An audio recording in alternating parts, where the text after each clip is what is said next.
Good morning, everyone. For Telesur, I'm Cody Weddle in Caracas, Venezuela. We begin with the United Nations, where in a historic development, Venezuela will join the Security Council as a non-permanent member.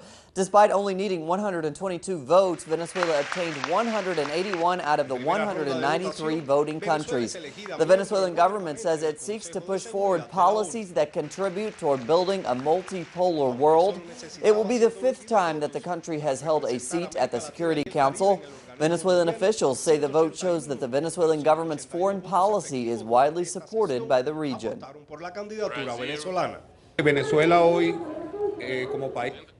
The Venezuelan ambassador at the United Nations, Samuel Moncada, says the vote is a victory for the people of South America. Es una victoria frente a una serie de adversidades.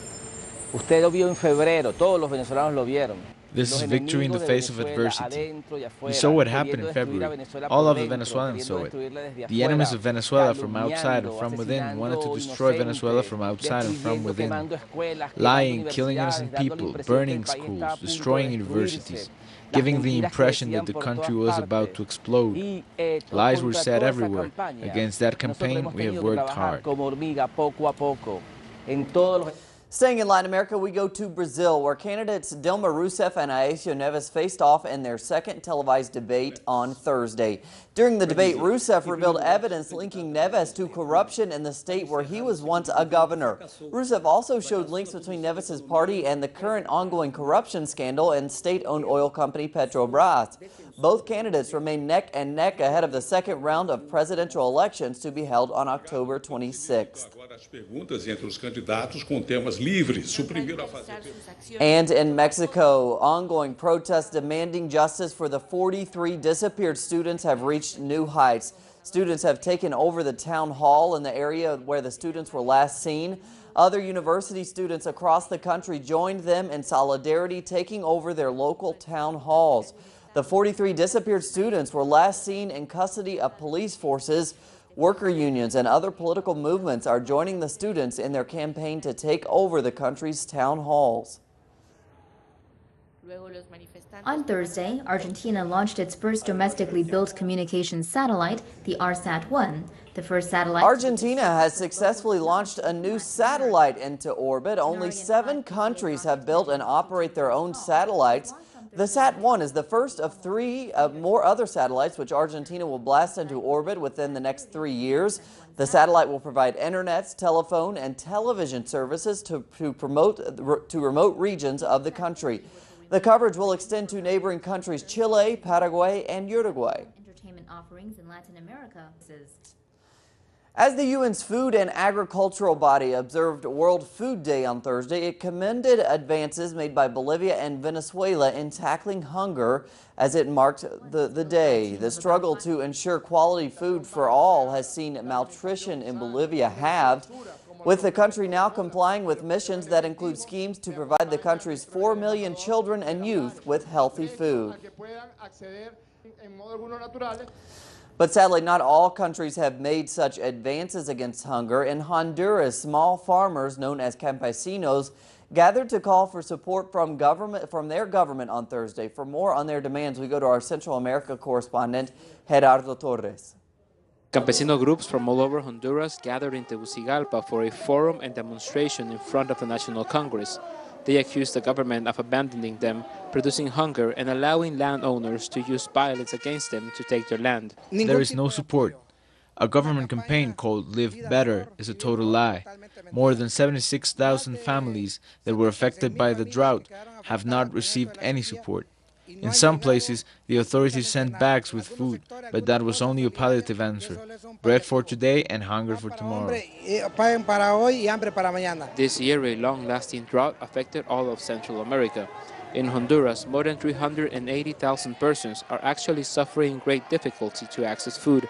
The government approved a fund of $7.5 million to help the revitalization of agricultural activities. The government approved $7.5 million for agricultural production, but the same 19 businessmen that broke the National Bank of Agricultural Development, they are the ones that took all the money, and there is nothing left for the medium or small producers.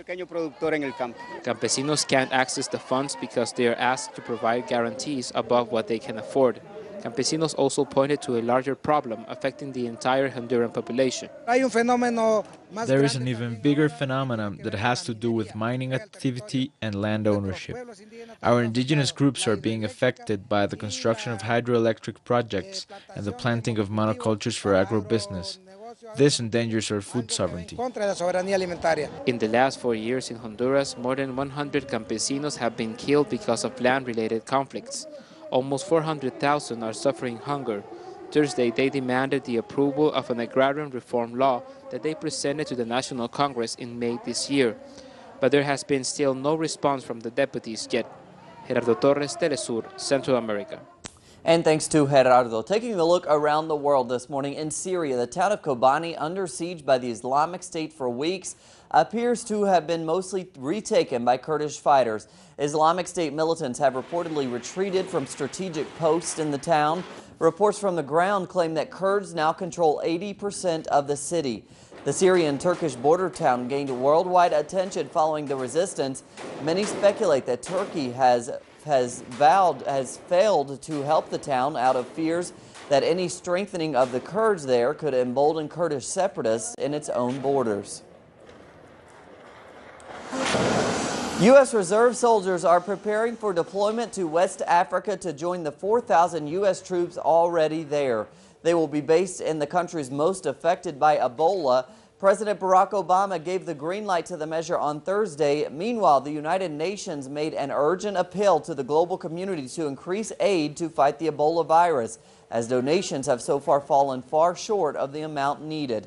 The UN Human Rights High Commissioner also called upon countries not to implement discriminatory policies against African citizens in their treatment of Ebola. Palestinian and Israeli policemen are clashing in eastern Jerusalem after Israeli police entered on several occasions the Al-Aqsa Mosque and attacked Palestinians praying there. The clashes have led to demonstrations as Palestinians consider it an attempt to occupy their holy site. The Al-Aqsa Mosque is the third most sacred temple according to Islam. Hamas has called on Muslims to defend the mosque.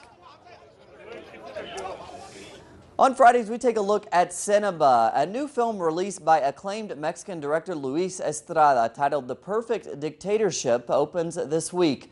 The movie takes a satirical look at Mexican political history and is filled with criticism of ongoing corruption and the drug war. Estrada says that though the characters are fictitious, the events are suspiciously true. The film takes an obvious stab at the current president, Enrique Peña Nieto, and the governing party. Most major parties praised the new film during a special screening in the Senate, except, of course, for some obvious exceptions. Plenty more on those stories and others at our website, telesurtv.net/English. For Telesur English, I'm Cody Weddle. Have a great Friday.